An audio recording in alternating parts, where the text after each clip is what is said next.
And welcome to the 10th meeting of the Senate Committee on Education. I do call this meeting to order.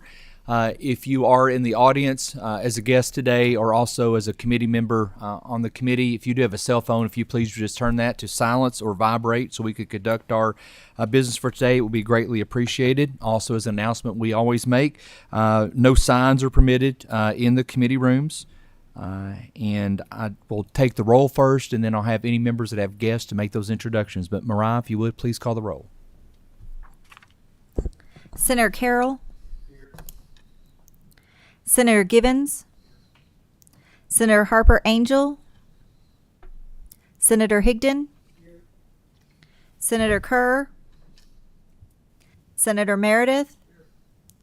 Senator Neal. Here. Senator Southworth. Here.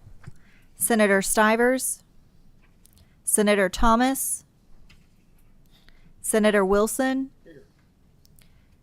Vice Chair West, here. Chair Wise. Present. We have a quorum. We are duly constituted to do business this morning. We have some members on the committee that do have some guests in the audience. I'm going to go first with the page that I have for today. An 8th grade student from Taylor County Middle School, Mr. Brighton Close. Brighton, welcome. Brighton is a probably one of the tallest 8th graders that we may have in the Commonwealth of Kentucky. He also will probably be a future tight end for the University of Kentucky or University of Louisville, wherever he may end up. But his mother here, Brandy Close, with the Kids Spot back in Campbellsville. It's an honor to have them here today. Brighton, welcome. Senator Higdon, I think you may have a guest. I do, Mr. Chairman. One of our presenters today, Amira Bowman, is here from Marion County High School. Her dad, Jeremy Bowman, is back in the back, and her uncle, Michael Leathers. So I want to make sure that they're welcome all from Lebanon, and certainly appreciate them being here today, Mr. Chairman. Wonderful. Let's welcome our friends from Marion County here. Vice Chair West. Thank you, Mr. Chairman. I'd like to introduce a very, very important page today. Not that all my pages aren't important, but I have my son Eli West here today with me. If you could stand up and be recognized. I know he didn't want me to do this, but I'll do it anyway. Eli, you look very sharp today, especially in that bow tie, young man. Any other members, any other introductions? Seeing none, let's get right to today's business. I'm going to jump around a little bit from our bills for consideration. First one I'm going to go with is House Bill 63. House Bill 63 is an act related to school resource officers. The sponsor for the bill is State Representative Kevin Bratcher.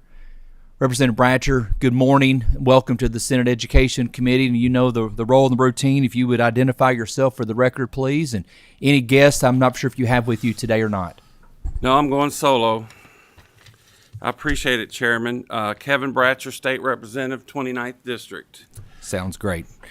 Representative, we do have a committee sub that we need to move for adoption, if you're okay with that. For I've heard about it, yes. Perfect.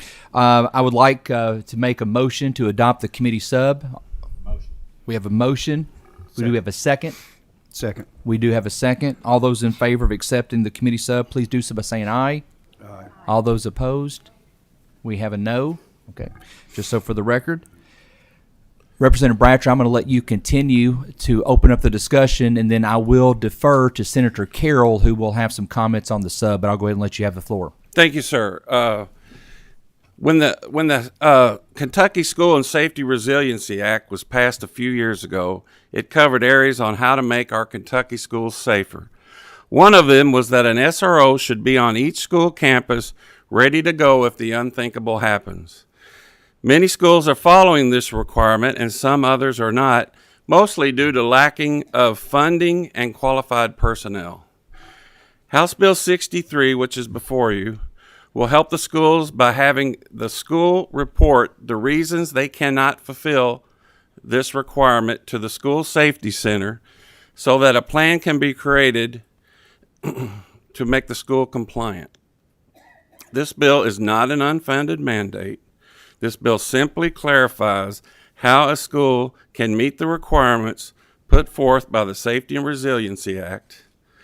And a great byproduct of this, and this came along later upon discussions, is that if the schools report to the school safety center and the school marshal there, they can gather statistics on why a district cannot afford or find an SRO, and they can provide statistics, and that could be a great first step in providing funding in the future. So that's basically what House Bill 63 does. And I don't move passage, and I got to remember I'm in the Senate. So. Representative, thank you. Senator Carroll, I'm going to yield to you for explanation on the sub. Thank you, Mr. Chairman. And the committee sub, the language from Senate Bill 120, which passed this body, is incorporated into the language. And basically what this language does is it is permissive that allows a local school district to create a campus police department. I think we have about 70, maybe 70-something school districts within the Commonwealth that use the SLEO model. That's the Special Law Enforcement Officer model. Many of these act as police departments. I attended the visitation for former Senator Joe Bowen last week in Davis County and was able to speak with a captain from their school police department. They call themselves a police department. And he was telling me some of the struggles they have. They have take-home cars, but yet they have no jurisdiction off of school property. The bill would allow the latitude that university police departments have, where the officers would have jurisdiction on school buses anywhere in the state, on any property owned or occupied by the school district. It would allow them to reach agreements with local governments to have jurisdiction within that city or a county. So you would have more sworn officers available in the case of emergency. And one of the most important things in relation to Representative Bratcher's bill has to do with funding. As a police department, as a certified police department, like any municipal department or campus police department, they would have the ability to apply for federal funds, including COPS grants. And these are grants that cover the cost of new police officers, and I think it's like 75% of pay and benefits for 3 years. So it opens up resources to these school districts that they might not have that would help to comply with exactly what we want to do, and that's to have an officer in every school. This would open up more resources to allow that to happen. And Mr. Chairman, that's the crux of the committee sub. Thank you, Senator Carroll. And just as a reminder, that is the language from Senate Bill 120, which this committee has already passed this session. Senator West, a question or comment? Thank you, Mr. Chairman. Thank you, Representative, for bringing this bill. Just a quick question on budget. So our budget is in conference now, and it's, you know how the process works. And in that budget, there are significant increases in SEEK funding, numbers that I would advocate for, you know, significant increases. In your opinion, if our budget passes and that SEEK funding moves forward, is there anything in there that would prevent a district from using those funds to hire SROs in their general fund budget? I know that the budget that came out of the House, and I believe you guys adopted that portion of that the money will go to the district for school raises, teacher raises, or whatnot. It's my understanding, sure, they could use that for this. Yeah, that's my understanding also, is that even if we don't do a specific line item for school security, there's nothing in the budget that would prevent a district from going ahead and funding an SRO or making that happen, right? Nothing. Thank you. Thank you, Senator West. Any other questions or comments from any member? We have a have a motion on the question, bill. Senator Neal, saw your hand there, sir. Thank you, Mr. Chairman. Is there anything in this bill that prevents the decision to fund the SRO from encroaching on other budgetary needs in the district? No.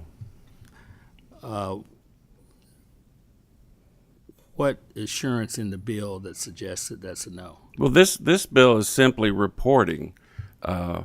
You know, a lot of people in the House, there was a lot of debate on SROs, and I would tell them, look, the SRO question has been, the SRO on each campus has been settled 3 years ago or 2 years ago.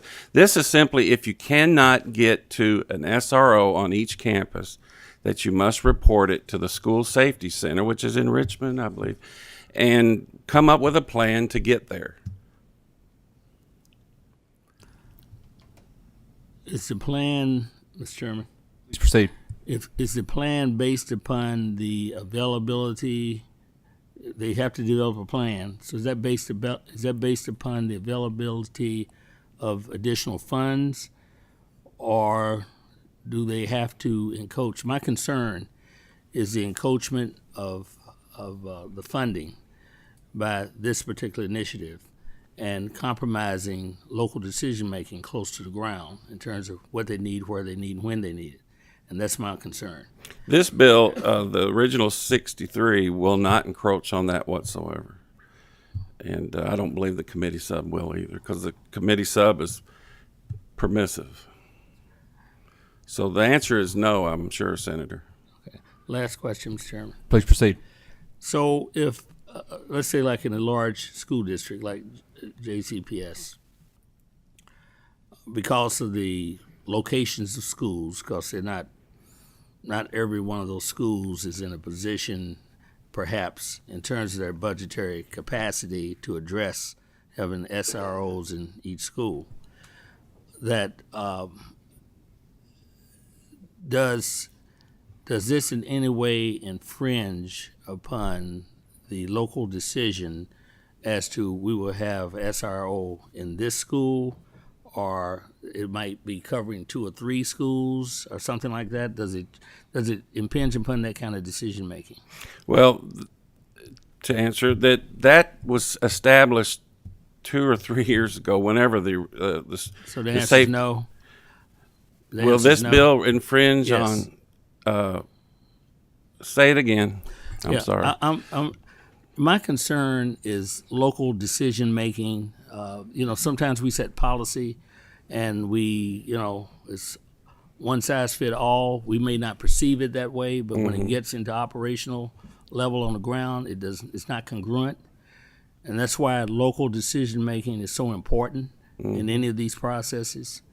And I'm just trying to get into that as far as I can. I don't run a school district, but I also know that what we do up here sometimes does not give enough room for local decision making. That's my concern. So my question is that you have situations like in a large school district, you may have budgetary constraints in terms of the number of SROs that you could put in place. And then you have logistical questions about where you would put an SRO versus someplace else. Does this impinge upon those alternative optional decision-making considerations? This bill does not. But the previous one does. The previous and the original act says that there be an SRO on every campus. Now, if you're talking about JCPS, they came up with a new plan. That's a great first step. It's a whole lot better than what they had, which was 0. Yeah. They had no security on any campus for 3 years. Now they are developing a system that is a great first step in fulfilling the requirements of the Safety and Resiliency Act. So I commend them for doing that. They're not there, but they are getting there. Okay, thank you. Thank you, Senator Neal. Senator Southworth. Thank you, Mr. Chairman. I've got a couple of questions, and I hate to put you on the spot because I don't think you're the architect of this original language, and you didn't have the...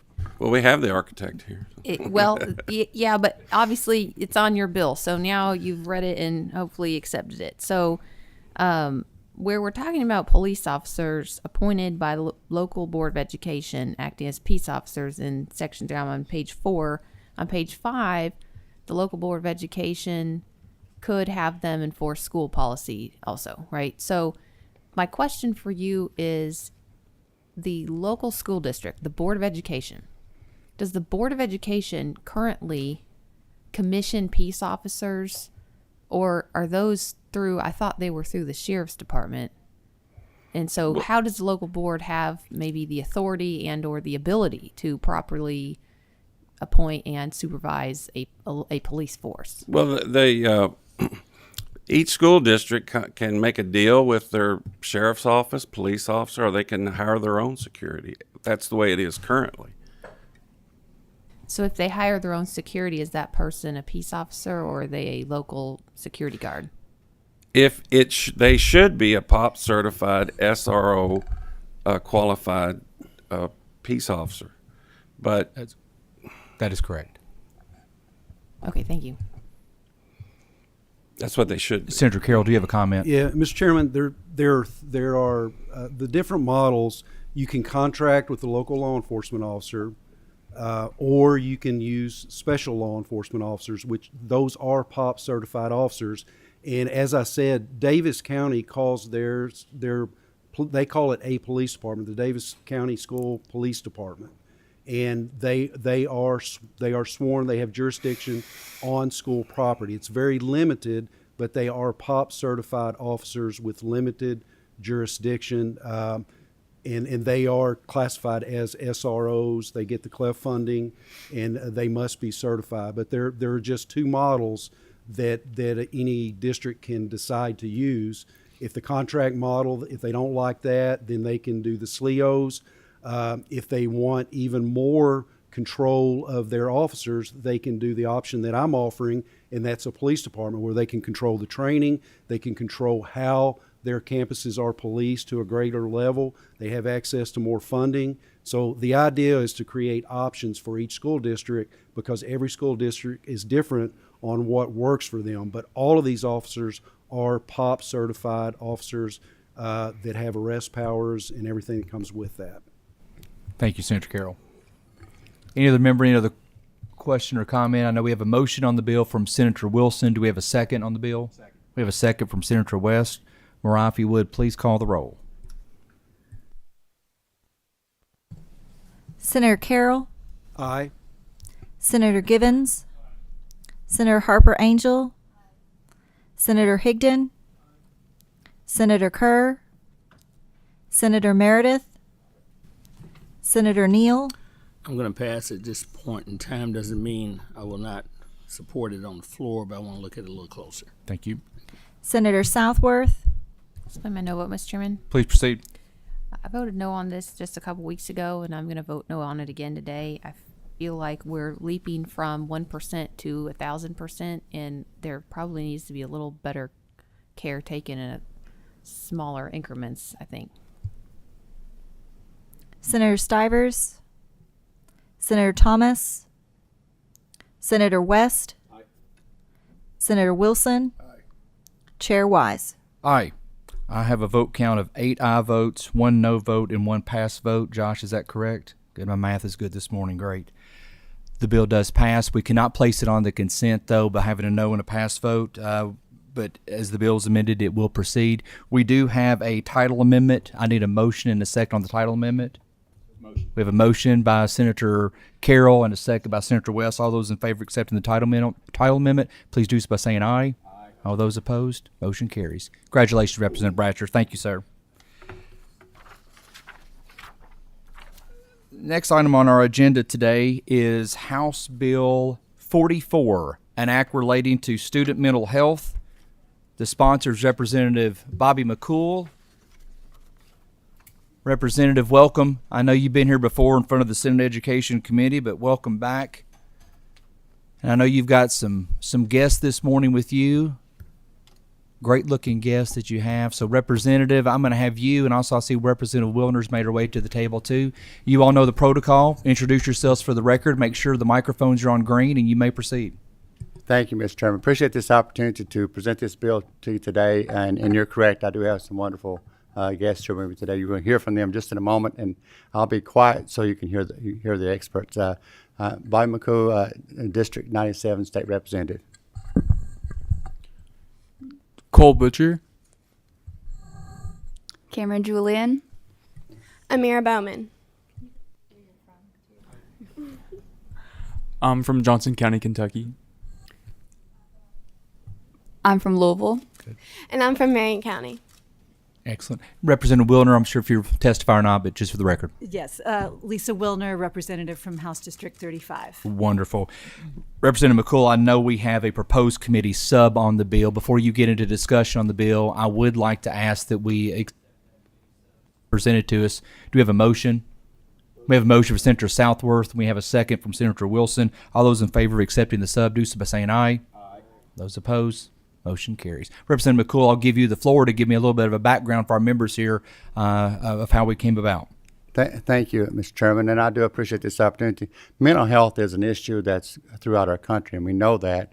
So this bill really doesn't, I'll make clear, it doesn't add any days to the student calendar or anything like that. It doesn't give any additional absences to the students. But it is important for us to start talking about mental health, because mental health is a health issue. And I'm going to stop right there and let them go on and tell you about, but Representative Wilner. Thank you very much. This bill, our goal here is to really elevate the conversation around student mental health. And Mr. Chairman, I know that's an issue that's very important to you and other members of your committee. And really to center the voices of the folks who are most impacted by student mental health issues, and that's students themselves. And these wonderful students came to Rep. McCool and me over the interim with the idea for this bill, and with that, we'll let them present it. Sounds great. Members of the Education Committee, Senator Waz, thank you for allowing us to come here and speak today. As you may know, the mental health of our student population has declined dramatically over the course of the COVID-19 pandemic. It is of utmost importance to address this issue. This bill was created not only to uplift students, but to remove the stigma around mental health in the Commonwealth. Students often feel uncomfortable expressing their mental well-being to parents and school staff. This bill allows students to honestly express to school staff why they're absent and help eliminate the silence around mental health issues. One of which hasn't been discussed enough is the pandemic's effects on health and the well-being of students. Think about it. Students were quarantined away from other kids their age for many months to a year, and then all of a sudden we're back in school where hundreds were surrounding them, even at once. Even if they didn't notice it first, the effects were unforeseen. For example, I have always been the very extroverted student. I'm the one who's going to first go up to someone and introduce myself. I'm the first to bring the party, just to talk and socialize. I'm the smiling of the group. Throughout the pandemic, though, I did hit some unforeseen setbacks. I developed social anxiety, and for a student who is well known to be their extroverted self, that came shocking to not just me, but to my peers. And they would be, well, what's wrong, Amira? Why aren't you being yourself? Like, they would think that something was wrong with our friendship. But in real honesty, I didn't know what was going on with myself. I would be in the middle of a meeting at school. I mean, we would be at a get-together where the whole school is meeting, and I would all of a sudden have an anxiety attack. And I didn't know what that was. I didn't know what was going on, and that just kept building up. And if the pandemic can affect someone with minor pre-existing issues, imagine how that affected those who were already struggling. Our students need the ability to take a day off, here and there, to decompress and regroup, and to do so without judgment. According to data from 2019, school problems were identified in 44% of suicide cases. This data is pre-COVID. When the Kentucky Injury Prevention and Research Center releases updated post-COVID figures, this 44% number could be much higher. That is why it is important for us to trust students and allow them to take a break for their mental health and take their mental health seriously. In addition to allowing students to take a much-needed break, the bill also works to show students that our state and our education system takes their mental health seriously. Along with improving mental health, this bill would help eliminate the stigma and silence around mental health issues. Sadly, the silence of not talking about mental health perpetuates an unhealthy stigma, which can make mental health problems worse or stop a person from getting the help they need. This bill would tell students and adults that it is okay to talk about mental health issues, that their mental health is just as important as their physical health. Just like physical health, every student has mental health. It is true that not all students have a diagnosed mental illness, but even those without diagnosed issues sometimes have days where they're just not all mentally there. This bill we're not the first state to propose a bill that supports schools to have excused absences for mental health. There are at least 13 other states that have passed laws or expanded on previous laws allowing excused absences for mental health reasons. For example, Utah passed House Bill 81 that adds mental or behavioral health as a valid excuse for a school absence. This would allow students to manage their mental health instead of pushing them to their breaking point. Poor mental health can not only hurt one's well-being, but their performance in school. A study from the Pediatric Clinical Research Center of All Children's Hospitals showed that students who displayed higher rates of mental illness had lower GPAs and lower attendance than their peers who had lower rates of mental illness. This bill would not only improve the mental health of our students, but it also could boost their performance and their attendance. One of the most moving contributions that has arisen through the process of this bill has been the voices of the students that have reached out to us personally. Just 24 hours ago, I started a petition for students in Kentucky, and in that short period of time, we have gotten flooded with signatures and with students reaching out with their personal stories as to why they really want this bill. The responses as to why it was important to them were incredibly moving. The main consistent response were students noting, were, as Cole mentioned, we can't perform our best when we're at our worst mentally. One noted. Another mentioned, when I get to my lowest points, I feel like I can't even get out of bed in the morning, and being able to leave this stress behind for a day would help tremendously. The next consistent response was that of the need for mental health validation. Responses read, I feel as if mental health is invalidated in schools. Another spoke out, it's important to me for the teachers and other staff of the school. I don't think they understand how much we go through, but don't speak up. I think having days for our mental health would improve the minds of students by taking time for themselves and doing what they need to get back on track. Forcing kids to go to school on days where they might not be the best just puts stress on us more. The students all across Kentucky are reaching out to you. These are just few of many students who need this help. Mental illness is important, and they need to know they're not alone. We need legislation and an education system that takes our mental health seriously. We have an obligation to support and uplift students within the Commonwealth. We need to protect the increasing number of students who suffer from mental disorders. We have a way of doing this, passing this bill. We need to show that in the Commonwealth we care about mental health. Members of the Senate Education Committee, today you have the opportunity to show that mental health matters. Thank you. Thank each of you all. Excellent job coming here this morning. Mira, I have one question. You talk about your extroverted personality. Does that come from your grandmother Dee or your uncle Dennis? Well, I think well-rounded in my family, it comes from pretty much every aspect. Love it. Thank you so much. We have a couple of questions real quickly. I do just want to make members note, the committee sub simply adjusts the requirement to permissive language, which will simply allow a local school board to adopt this policy as unexcused absences. First question, Senator Neal. Actually, it's not a question, Mr. Chairman, but thank you. Just want to acknowledge the appreciation for these students coming and expressing these thoughts, elevating this issue. I think it's a very positive thing, and Representative McCool and my good friend here, as well as you, Mr. Chairman, I think this is very important. Stay in the fight for this. This is very important. Thank you, Senator Neal. Senator Carroll, do you still have I do, Mr. Chairman. When I read this last night, this thought came to mind. If a student is having a mental health day that could possibly be verging on being suicidal, the student support system is at school. The resources are at school. I worry about a student being comfortable being at home and in most cases probably alone. And I could see that not being a good situation for the student. Can you all respond to that?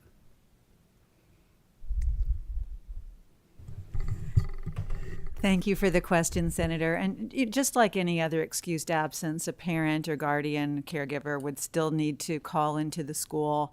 And so the student is not just unilaterally making the decision any more than they could do so already. The only difference now is that there would be an explicit discussion that the reason for staying home is because of a mental health concern. And it may alert the parents, it may alert the school in a new way. So maybe a child who would have previously sort of fallen off the radar would be more, there would be more conversation about this. Yeah, I think it might have been good for the bill to contain some provisions that schools follow up in those circumstances where a counselor call or someone check up on the student throughout the day.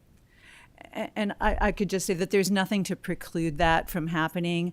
And, we know that our counselors, our school social workers, our school psychs are so overworked with the responsibilities they already have. And so a student who may not have been on their radar at all would be much more likely to get a follow-up because of this bill than without it. That's a good point.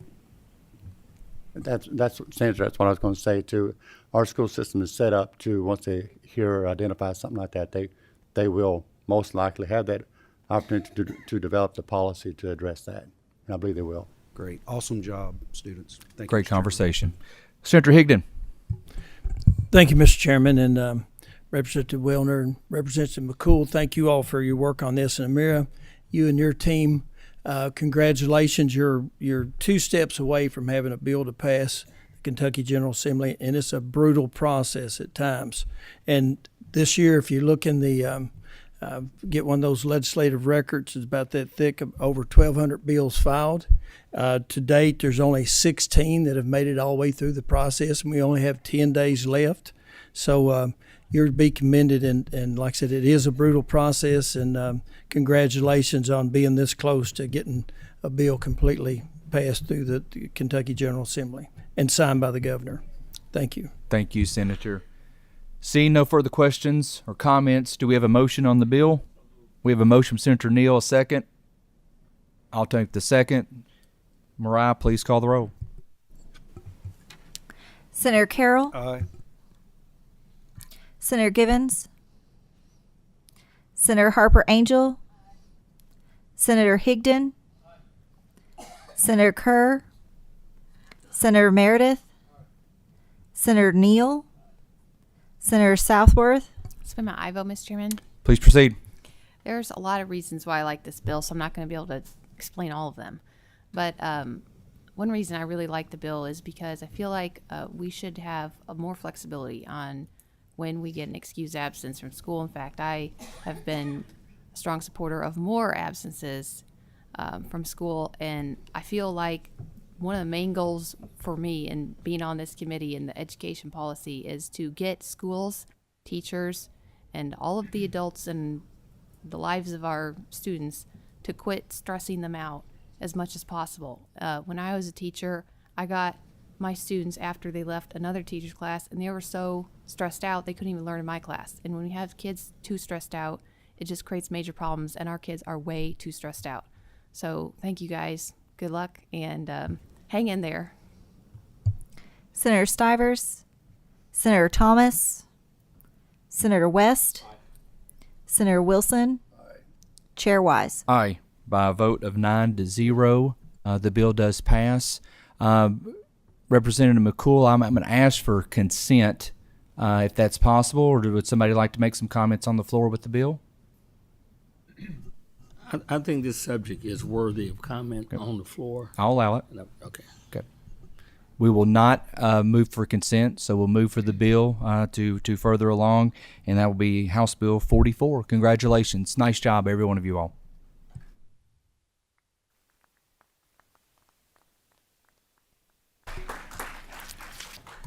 Our next bill on the agenda is going to be House Bill 33. House Bill 33, an act relating to school facilities. The bill sponsor is Representative Josh Branscombe.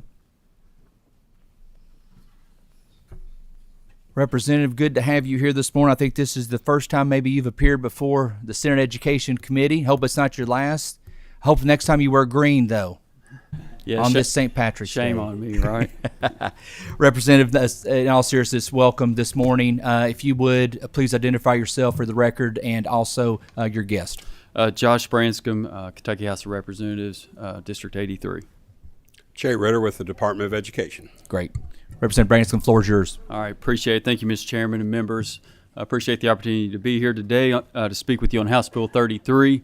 This bill may look familiar to you. I believe it may have come before this committee or one of the Senate committees before. Just to give you a brief history, it passed the House in 2020, but it got caught up in the Senate due to COVID, like a lot of bills did. We passed it unanimously last year, ran out of time, and this year we're bringing it again, passed unanimously out of the House, and hopefully we can get it across the finish line this year. House Bill 33, currently local governments are responsible for the examination and the approval and disapproval of plans and specifications for construction projects, up to specific sizes and types, as this is defined in statute. One building category that is currently outside of their review jurisdiction is school facilities.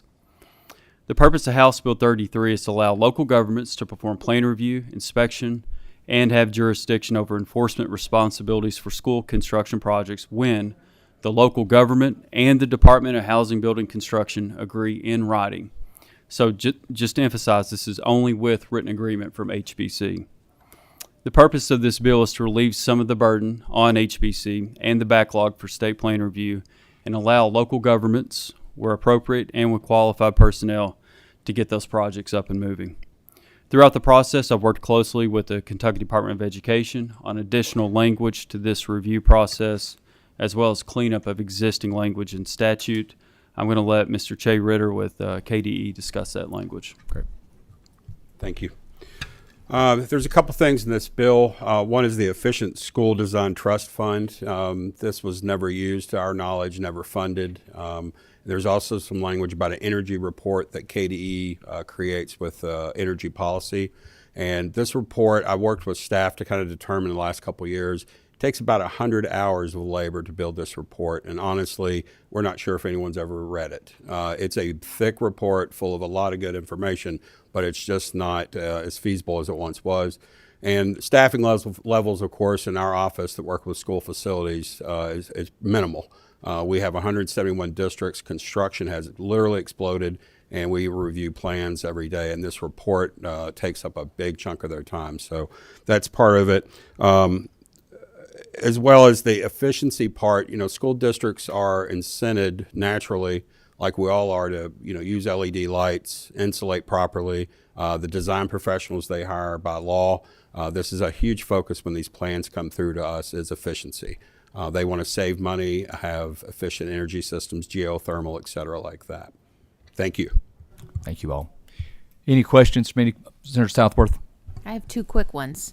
Please the proceed. First one is about this energy stuff. So if we were to, let's say, have a project in the hopper and we wanted to get the information, you all still would have the information if we needed to pull it together at any point. Yes, they submit plans to the Department of Education, and included in those plans and contracts are, for an HVAC system, for example, it would indicate geothermal and things like that. So that data is still collected and, reviewed at this time. The other thing is the repeal on the water fountains. Can you explain that piece? Sure. I'm sorry. I should have gone over that. So in the Housing and Building Code, there's a water bottle filling station. It's our understanding that's already in the Housing and Building Code. And on this side, it requires us to review the plans for that. And it's already being included on the Housing and Building Code. Oh, so it'd still be required. Thank you. Thank you. Any other members, any other questions? If not, do we have a motion on the bill? Motion. We have a motion from Senator West. I hear a second. From Senator Neal. Thank you. Mariah, please call the roll. Senator Carroll, Senator Givens, Senator Harper Angel, Senator Higdon, Senator Kerr, Senator Meredith, Senator Neal, Senator Southworth, Aye. Senator Stivers, Senator Thomas, Senator West. Please proceed. I vote aye. Just want to thank you for bringing the bill, and importantly, thank you for shedding light on this important topic. Just want to make a comment. We have a serious problem at HBC moving projects forward, and it's not just public projects, it's also private projects. And to me, this is a red tape reduction bill, where we're streamlining it, and just want to thank you for bringing the bill. Great comments. Senator Wilson. Aye. Chair Wise. Aye. We have a vote of 8 aye votes, 0 no votes. I would ask for motion of consent. Motion by Senator Carroll for consent. Do I have a second? Second. Second by Senator West. All those in favor of placing 33 on consent, please do so by saying aye. Aye. All those opposed, motion carries. Congratulations, Representative Branscombe. Thank you. Thank you, Yes, Mr. Chairman. sir. Thank you, committee. Thank you all. Thank you, Shay. Our last bill on the agenda today is House Bill 270. It's an act relating to prevention-oriented child abuse awareness instruction. The sponsor is Representative Tate. Representative, welcome to the Education Committee meeting this morning. I know you do have a guest that's online. I'll let you introduce yourself first, and I'll ask our online guest to identify herself. Great. Thank you, Mr. Chairman and members of the committee. I'm Representative Nancy Tate, and I represent the 27th District. And I think we have Aaron on. Is that correct? Yes, Aaron Morin. Aaron, thank you so much. I know you've got your hands full there this morning. Literally, yes. Beautiful, beautiful. Yes. Thank you. Representative Tate, welcome this morning. Before we have discussion on this, there is a proposed committee sub that we have for the bill this morning. I would like before the discussion of that, have a motion to adopt the committee sub. Motion. We have a second. All those in favor of accepting I thought our second was Senator Southworth. I don't know if staff heard that or not. All those in favor of accepting this committee sub do so by saying aye. All those opposed, motion carries. Representative Tate, the floor is yours. I'll let you get into the background discussion on the bill. Great. Thank you very much. This is Aaron's Law, and I sincerely appreciate Aaron being here today. Aaron, your child is how old? 12 days old. 12 days old. So this is definitely a passion of Aaron's, and I think this is not the first time that this Aaron's Law has actually come before this committee or been discussed in this committee. But I think it's very timely for this bill, especially considering in March of this year, the U.S. Department of Health and Human Services stated that for the third year in a row, Kentucky leads the nation in child abuse cases. And so I know that this is certainly a very strong passion of this group to make sure that that doesn't happen and to do what we can. We've had a lot of conversation about social workers and how we don't have enough social workers.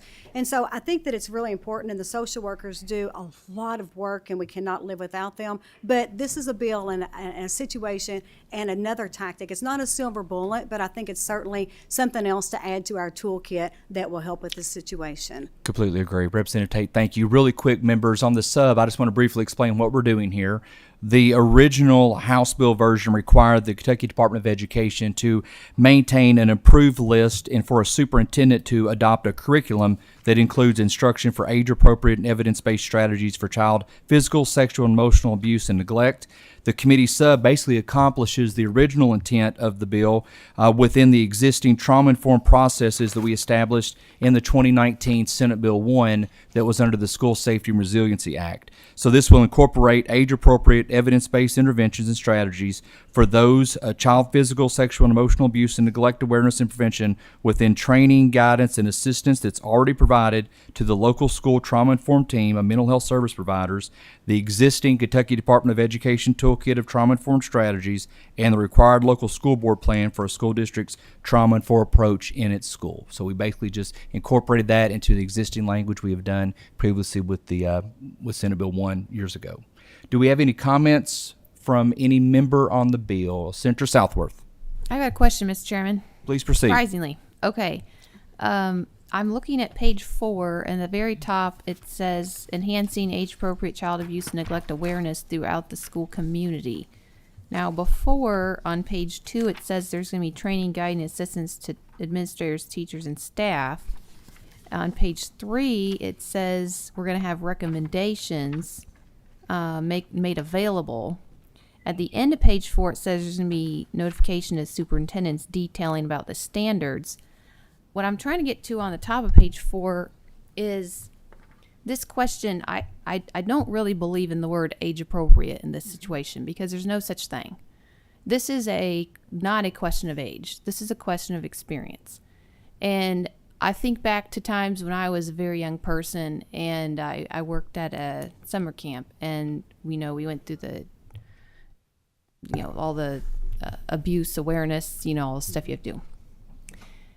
And the problem is every child's experience is different. So different that, in fact, teaching one child to watch for signs of abuse is actually traumatizing another child, thinking, oh, am I an abusive family? Let me think. Am I in an abuse? And misunderstanding the tools that we as adults can interpret better, misunderstanding the tools, and then starting to be more confused or in a worse shape than you were. And in many cases, this is a social economic issue. It can be a poverty issue. Sure. What is neglect awareness? I'm more poor than you are, and therefore my parents have neglected me, and that just starts into a whole nother problem. So I'm very concerned about how we do this, and I like the sub because it definitely tightens it down. It gets way closer, but I don't think it gets all the way there. So can we get this? It's not age appropriate isn't the right thing. How do you have any ideas on how we get to where I'm trying to say we should go? Sure, and I appreciate your question. If I may I also let the Erin speak also, because I think she can add a little bit of light to this. You know, and I'm not saying that we should do everything that every other state does, but this has been a 10-year quest of hers, and I think, and there's 37 states that have already adopted this. We also have within statute right now, we have the definition of emotional abuse, neglect. We have those definitions already in place, and so I'm not changing any of those definitions. So if we may, let's talk to. That'd be great. We'll let Erin testify, and then we can. If that doesn't help with your question, then I'll be glad to come back. Thanks, Representative. Thank Erin, you. please proceed.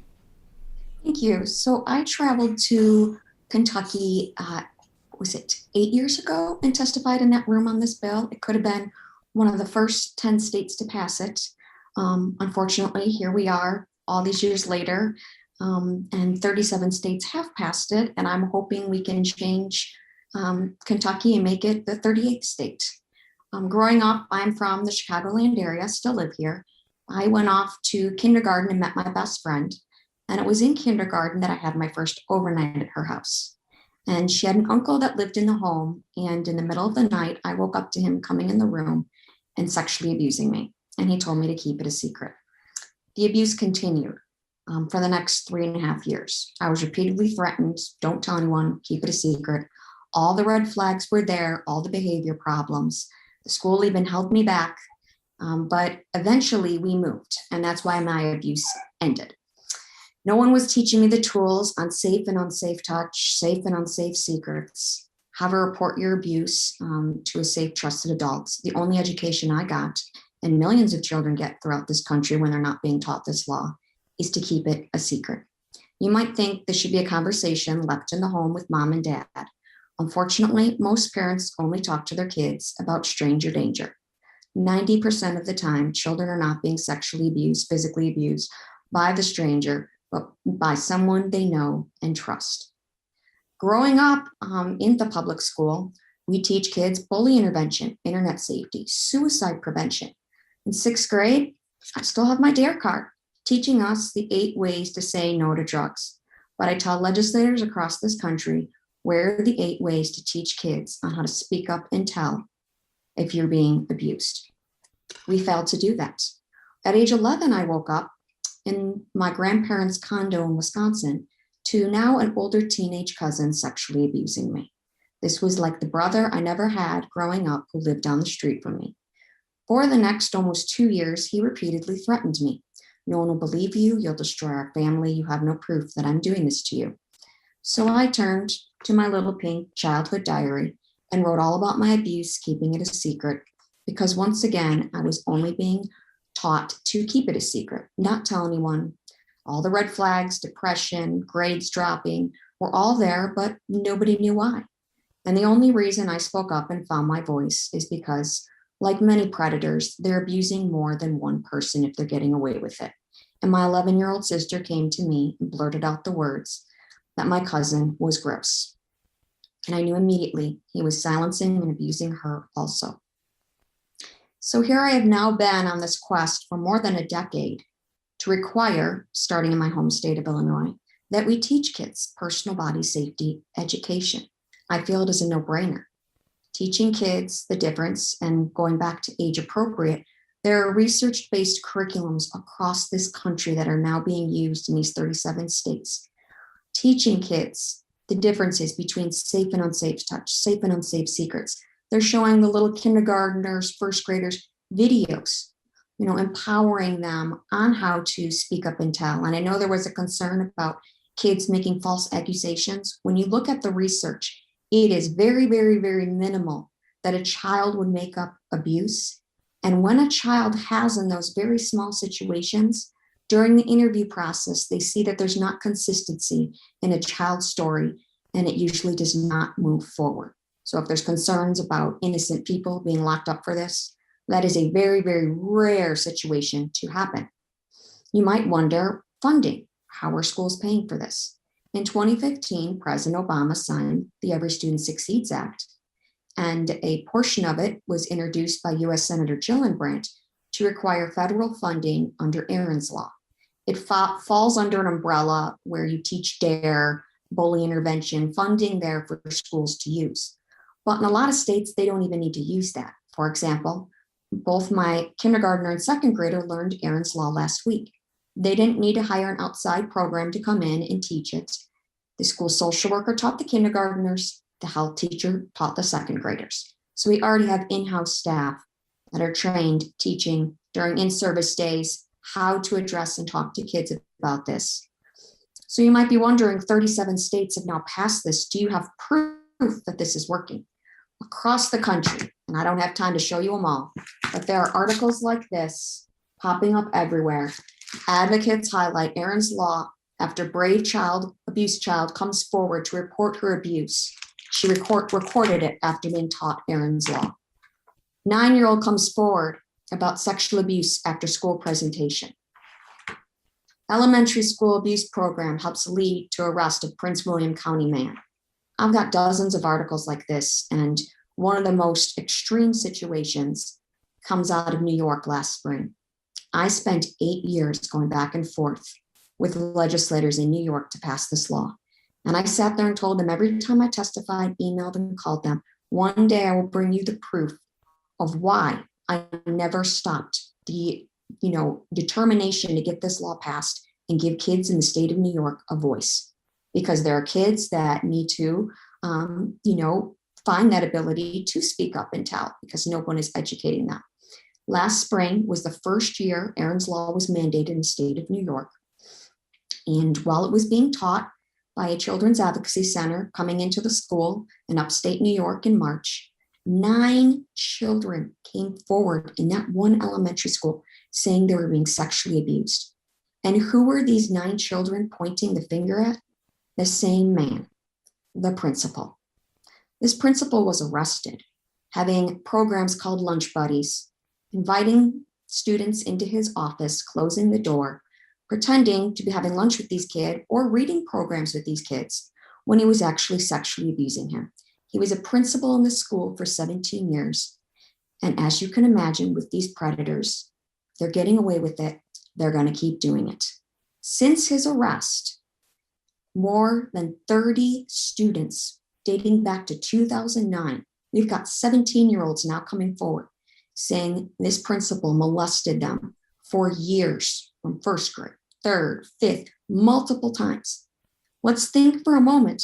If New York continued to kill this bill, this principal would continue to be abusing these kids. Aaron, I'm sorry to interrupt, but we're going to lose members soon. And Okay. I want to make sure the bill gets out of committee. So I do hate to cut you off from testimony. Senator Southworth, not sure if you have a follow-up question based on that testimony. That was great. Thank you, Mr. Chairman. Thank you, Senator. Any further questions from any members? Senator Harper Angel. Thank you, Mr. Chairman. Is this age-appropriate curriculum going to be standard?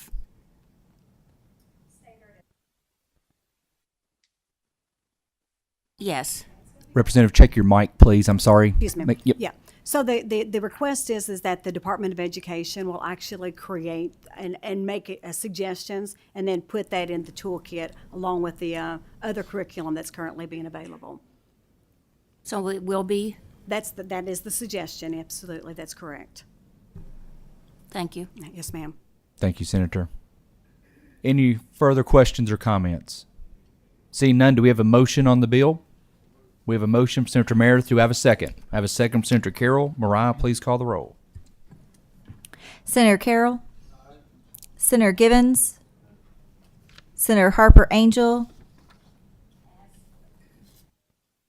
Senator Higdon. Senator Kerr.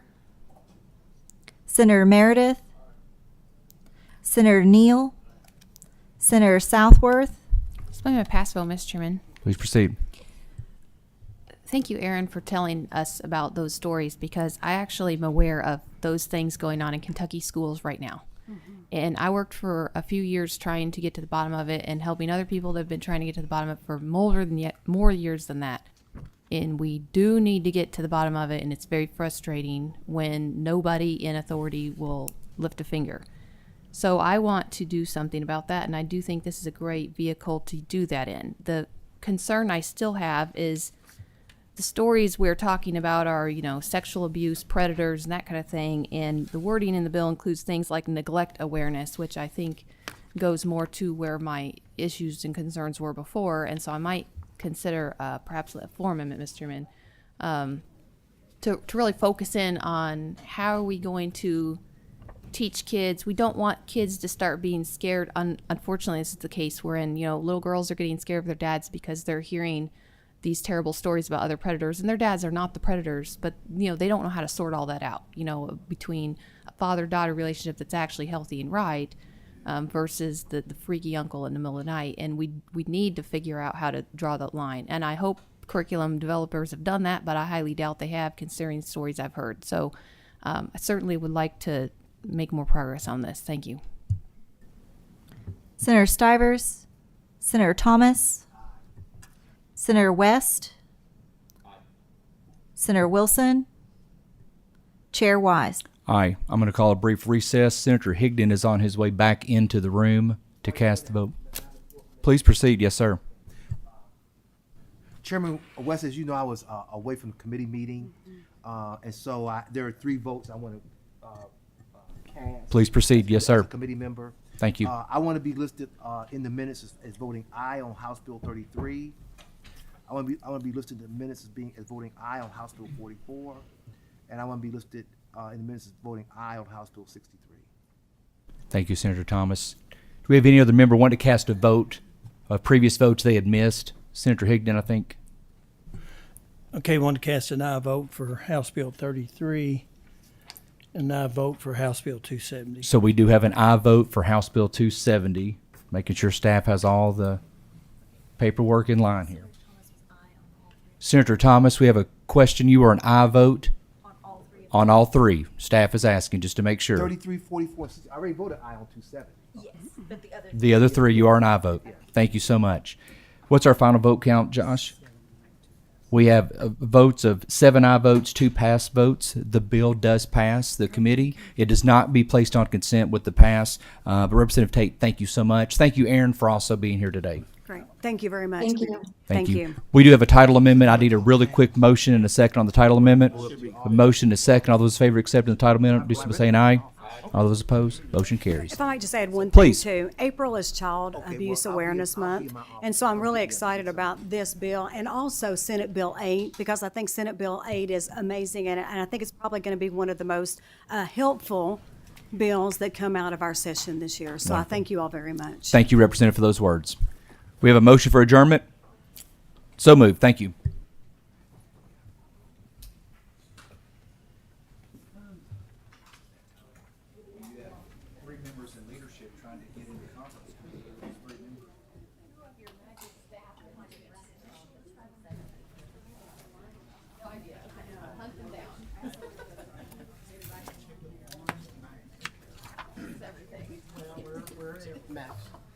Max, we get to meet you back in our office at 1. Just hang tight. I'll be right down there. Just give me just 1 second. Yeah, let me do this paperwork real quick.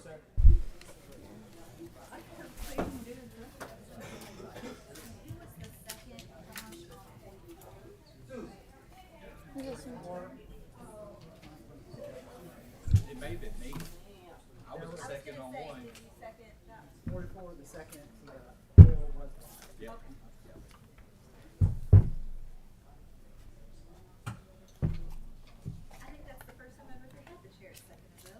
Well, it was like anybody else, right? Move on. I think sometimes you get people that Well, the biggest problem is we kept losing members. It is. We just didn't have enough people in the room. Well, like I mentioned, 3 are in leadership. They're doing pre-conference committees to speak behind closed doors. So, yeah.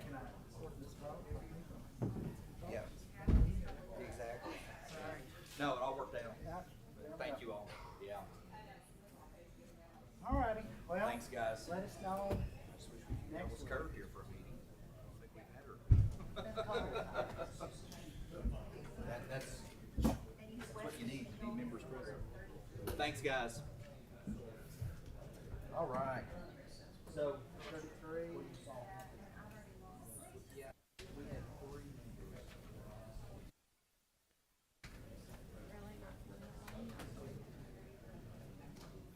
That's fine. All right. 30.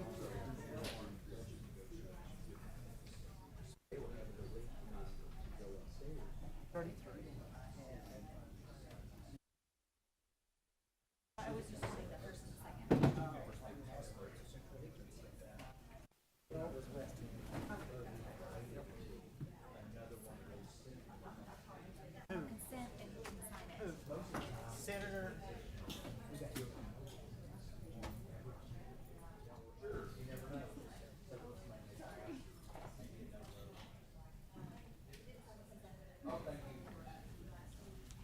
And I'm going to have to sign the title amendment for 270. Carol.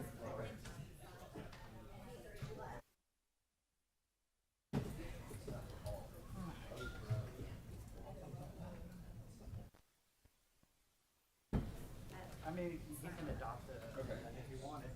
Yeah, I was thinking for a title amendment, you just have to have a member of the committee. Thanks, Brian. Thank you so much. Good luck in all your future endeavors.